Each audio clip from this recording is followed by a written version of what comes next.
Hey everyone, Elizabeth here. The Last Laugh delivers stories that leave you speechless. If you're here for it, hit subscribe and let's go. The cream-colored envelope arrived on a Tuesday. Embossed gold lettering. My parents' address in the corner. I knew what it was before I opened it. Dad's 65th birthday. The milestone celebration. Country club venue. 200 guests. I read the invitation twice. The main card was standard. Date, time, black tie optional. But there was a second card. Smaller. Tucked behind the RSVP. Formal attire required. Your wardrobe choices concern us. This is an important evening for your father's reputation. I set it on my kitchen counter. Stared at it for a long moment. My phone buzzed. Your brother's date is a doctor. Cardiologist. Very accomplished. Please try to dress appropriately. I typed back. Understood. That was it. No argument. No explanation of what I'd wear. Just one word. Because I'd learned a long time ago that fighting back only made things worse. I grew up as the family disappointment. Not because I was failing. Because I wasn't excelling in the ways they understood. My brother Marcus became a corporate attorney. 6-figure salary by 28. Partner track at a prestigious firm. Dad bragged about him at every dinner party. My sister Jennifer married a surgeon. 3 kids. Perfect house in the suburbs. Mom's pride and joy. Then there was me. Emma. The one who dropped out of business school after 2 years. The one who worked from a cramped apartment in a questionable neighborhood. The one who wore jeans and hoodies to family events because I genuinely forgot they cared. When are you going to get serious about your future? Dad asked at every holiday. This tech thing is a phase, Mom said. You need stability. They didn't understand what I was building. Didn't ask. Didn't want to know. I'd started coding at 15. Built my first app at 17. Dropped out of college because a venture capital firm offered me $2 million in seed funding for a productivity software I'd developed in my dorm room. That was 7 years ago. My parents thought I'd wasted the money. That I was living off some tech bro fantasy that would collapse any day. They didn't know I'd turned that $2 million into a company now valued at $3.7 billion. They didn't know my software was used by 47 million people worldwide. They didn't know Forbes had contacted me 6 weeks ago about being featured in their 30 under 30 list. They didn't know CNBC was filming a documentary about young tech billionaires, and I was the centerpiece. I kept it all hidden. Not out of spite. Out of self-preservation. Because every time I mentioned a business win, they'd dismiss it. Oh, that's nice, honey. Did you see your brother closed a $50 million deal? That's great, Your sister's hosting a charity gala this weekend. So I stopped sharing. I built my empire in silence. I bought a penthouse in the city. Told them I was renting a studio. I drove a Tesla. Told them it was a friend's car I was borrowing. I had a staff of 43 employees. Told them I was freelancing. They saw what they wanted to see, their struggling daughter who refused to grow up. My company, Streamline AI, revolutionized project management software. We used artificial intelligence to predict workflow bottlenecks before they happened. Our system saved companies an average of $2.3 million annually in lost productivity. Tech giants were our clients. Fortune 500 companies. Government contractors. Last year, Microsoft tried to acquire us for $4.1 billion. I turned them down. Not because I was being stubborn. Because I knew we were worth more. Because I'd built something that mattered and I wasn't ready to let it go. My team was brilliant. My CFO, David Chin, had left Google to work with me. My CTO, Rachel Martinez, turned down Tesla. My head of operations, James Foster, left Amazon's executive team. They believed in the vision. They believed in me. We just closed our Series D funding round, $850 million. Our valuation hit $3.7 billion. I owned 68% of the company. I was worth, on paper, $2.5 billion. I was 29 years old. And my parents still asked when I'd get a real job. The week before Dad's party, my assistant Sophia scheduled a call. CNBC confirmed, she said. They want to film at your father's birthday party. The contrast of your family not knowing versus the public reveal. It's documentary gold. I hesitated. That feels invasive. Emma, you agreed to let them document your life for 3 months. This is part of your life. He was right. I'd signed on for the documentary because I wanted to show young entrepreneurs that you didn't need to come from money or connections, that you could build something real. But having cameras at Dad's party felt different. They'll be discreet, Sophia added. Small crew. They'll position it as them discovering you're there. Natural revelation. I sighed. Fine. But if my mom has a heart attack, that's on you. Noted, Sophia laughed. The night before the party, I laid out my outfit. Black jumpsuit. Tailored. Elegant but simple. Pearl earrings. Low heels. Formal. But still me. I knew it wouldn't be enough for them. It was never enough. But I was done performing for people who couldn't see me. The country club was decorated like a magazine spread. White orchids. Gold accents. A live jazz band. I arrived exactly on time. 7 p.m. The valet looked at my Tesla twice. Nice car, miss. Thanks. I handed him the keys. I walked into the reception hall. 200 people mingling. Champagne. Hors d'oeuvres. Laughter. I spotted my family immediately. Mom in a floor-length emerald gown. Dad in a custom tuxedo. Marcus with his date. Tall, confident, doctor's coat energy even in a cocktail dress. Jennifer with her surgeon husband and their eldest daughter. The perfect family. I smoothed my jumpsuit. Walked over. Emma. Mom's eyes scanned me head to toe. That's what you chose. It's Armani, I said quietly. It's a jumpsuit, she corrected. This is a formal event. I know. Dad turned. Emma. Glad you could make it. No hug. No warmth. Just acknowledgement. Marcus smirked. Nice outfit, sis. Very casual. His date smiled politely. Didn't say anything. Jennifer adjusted her daughter's dress. Emma, this is Dr. Claire Thompson. She's a cardiologist at Johns Hopkins. Nice to meet you, I said. You too. Claire's smile was genuine. What do you do? She works in tech, Marcus interrupted. Freelance stuff. Oh, how interesting, Claire said. I didn't correct him. What was the point? Emma, go say hello to your father's business partners, Mom instructed. They're by the bar. Try to make a good impression. I nodded. Walked away. I spent the next hour in the corner, nursing a glass of sparkling water, watching my family work the room. Dad introduced Marcus to everyone. My son the attorney. Mom paraded Jennifer's family around. My daughter married to one of the top surgeons in the state. I was invisible. Until the film crew arrived. It started with a commotion near the entrance. Cameras. Lights. A small crew, maybe 5 people. The room went quiet. Everyone turned. A woman in a blazer walked in, microphone in hand. I recognized her immediately. Sarah Mitchell. CNBC's lead tech correspondent. My stomach dropped. Sarah scanned the room. Her eyes landed on me. She smiled. Walked over. The cameras followed. Emma Chin, she called out. The room fell silent. Everyone stared. I stood slowly. Yes. I'm Sarah Mitchell, CNBC. We're here to film you for our Youngest Billionaire CEOs documentary special. We've been trying to coordinate a time, and your assistant mentioned you'd be here tonight. The silence was deafening. I saw my mother's face drain of color. My father froze mid-conversation. Marcus's champagne glass paused halfway to his lips. Sarah continued, oblivious to the tension. We wanted to capture you in your natural environment. Away from the office. With family. The human side of building a $3.7 billion company. Someone gasped. Jennifer's husband whispered something to her. Dad's business partner, a man I'd been introduced to 10 minutes ago, stared at me with his mouth open.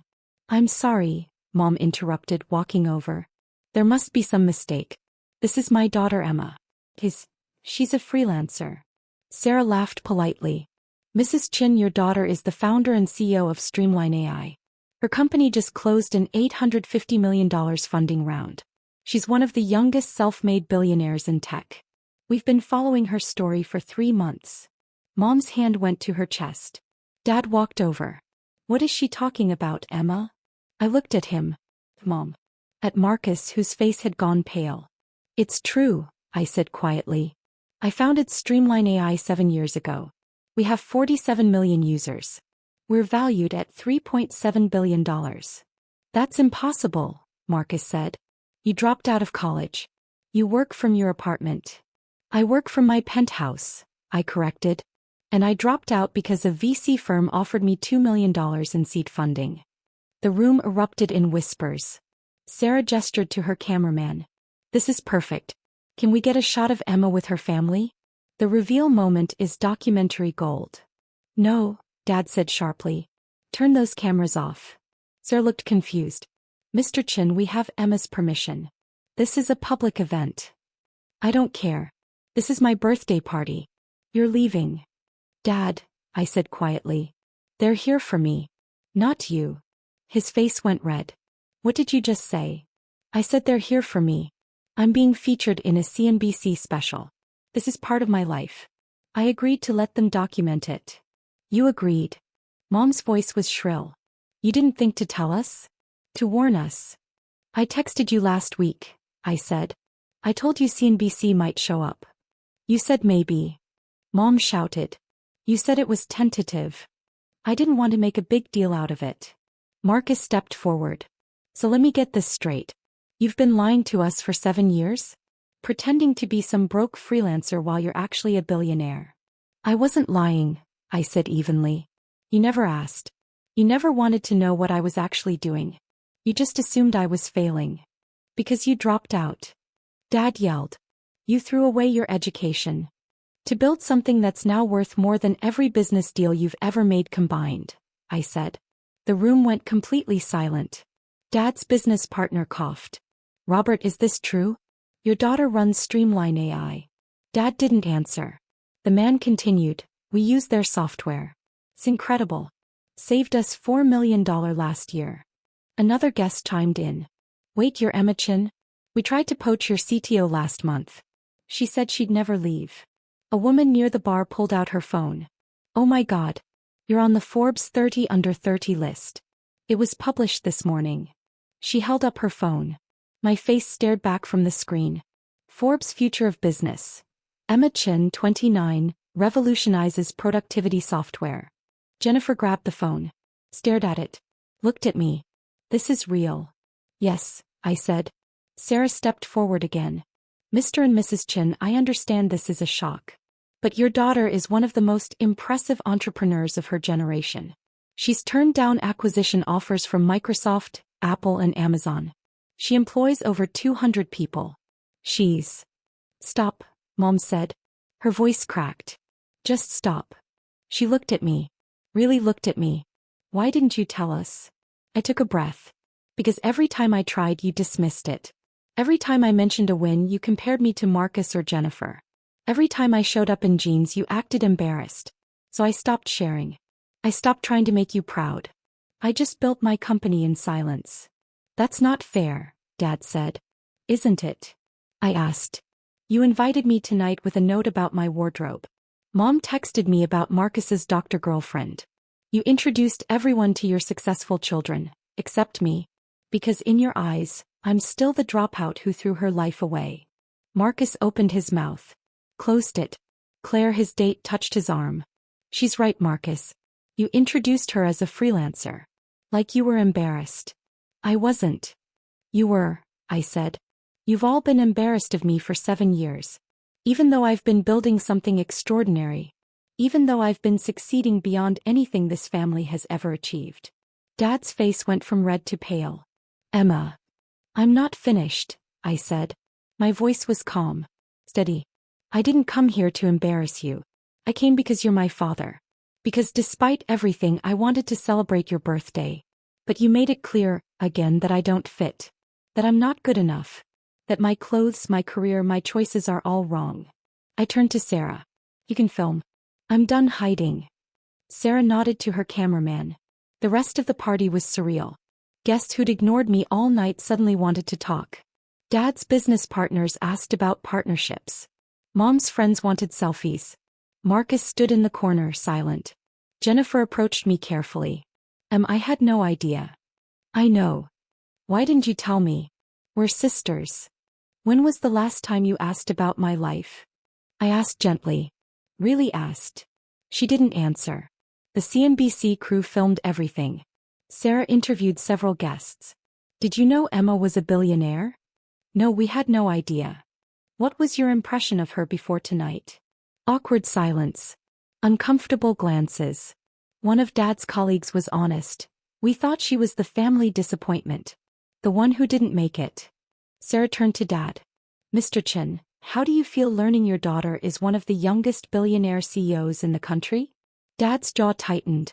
I'm processing. Did she ever tell you about her company? She mentioned she was working on something. I didn't realize the scale.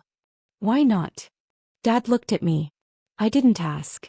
At 9 p.m. I decided to leave. I found my parents near the cake table. I'm heading out, I said. Mom's eyes were red. Emma, wait.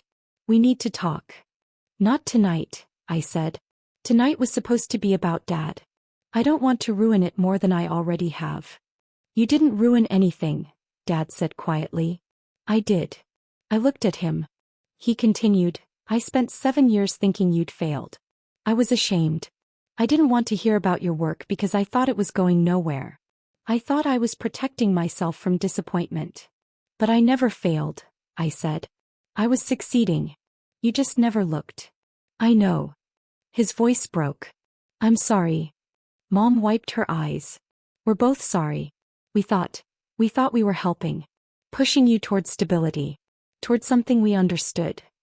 I didn't need you to understand, I said. I needed you to trust me. To believe I knew what I was doing. Can we start over? Dad asked. I thought about it. I don't know. I need time. That's fair. I turned to leave. Emma, Mom called. I looked back. I'm proud of you. I should have said it 7 years ago. I'm saying it now. I nodded. Thank you. The CNBC special aired 3 weeks later. Youngest Billionaire CEOs. The Emma Chen story. It showed everything. The party. The reveal. My parents' reactions. Dad's admission. It went viral. Forbes wrote a follow-up piece. The daughter they overlooked. How family doubt fueled a $3.7 billion empire. My company's user base grew by 8 million in 2 weeks. Microsoft called again. Offered $5.2 billion. I turned them down again. Marcus texted me a week after the special aired. I'm sorry. I was a terrible brother. Can we get coffee? We met at a cafe downtown. He was quiet at first. Then, I was jealous. Dad always compared me to you. Said you were smarter. More creative. When you dropped out, I thought I'd finally won. I thought I was the successful one. You are successful, I said. Not like you. Different doesn't mean less. He nodded. I know. But I wanted to be the one they bragged about. When I realized you'd been succeeding this whole time and I'd been mocking you, it destroyed me. I don't need you to feel destroyed, I said. I need you to see me. The real me. I'm trying, he said. That's all I'm asking. Jennifer invited me to her house a month later. Her kids ran around the backyard. Her husband grilled burgers. They ask about you, she said. My kids. They saw you on TV. Now you're the cool aunt. I smiled. First time for everything. Emma, I'm sorry. I got so caught up in the perfect life. The house, the kids, the image, I forgot to be a sister. I understand, I said. I wasn't exactly open either. But you had a reason. We just assumed. And we were wrong. We sat in silence for a while. Then her youngest, Sophie, ran over. Aunt Emma, is it true you're richer than Mommy? Jennifer laughed. Sophie. It's okay, I said. I knelt down. I run a company that helps people work better. And yes, I've been very fortunate. Can you teach me to code? I looked at Jennifer. She smiled. Absolutely, I said. 6 months after the party, I had dinner with my parents. Just the 3 of us. No cameras. No guests. Dad asked about my company. Really asked. I told him about our new AI features. Our expansion into European markets. Our partnership with the United Nations for productivity software in developing countries. He listened. Asked questions. Mom asked about my life. My apartment. My team. I showed them pictures. Told them about David, Rachel, James. The people who'd believed in me from the start.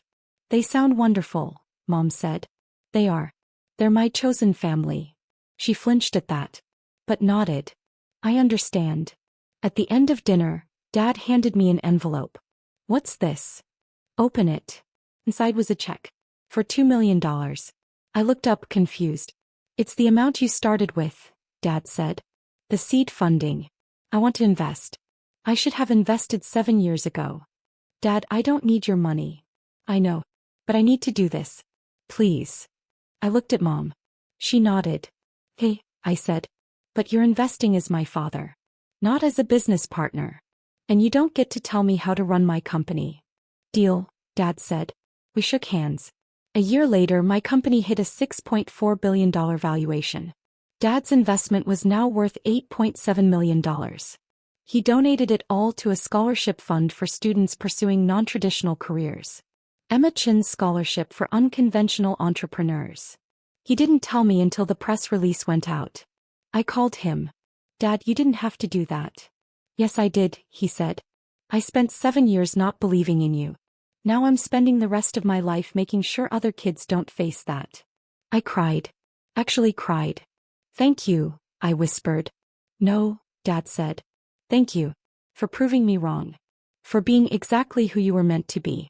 Even when we couldn't see it. I'm 31 now. Streamline AI is valued at $7.2 billion. We have 94 million users worldwide. I've been on the cover of Forbes, Fortune, and Time. I still wear jeans to most meetings. I still work from my penthouse, though now everyone knows where I live. My family and I are rebuilding. It's slow. It's imperfect. But they see me now. The real me. And that's worth more than any valuation. Because I didn't build my empire to prove them wrong. I built it to prove myself right. I built it because I had a vision. Because I believed in something bigger. The fact that they finally see it? That's just the bonus. At Dad's 66th birthday this year, I showed up in jeans and a blazer. Mom didn't say a word about my outfit. She just hugged me and said, I'm glad you're here. And for the first time in my life, I believed her.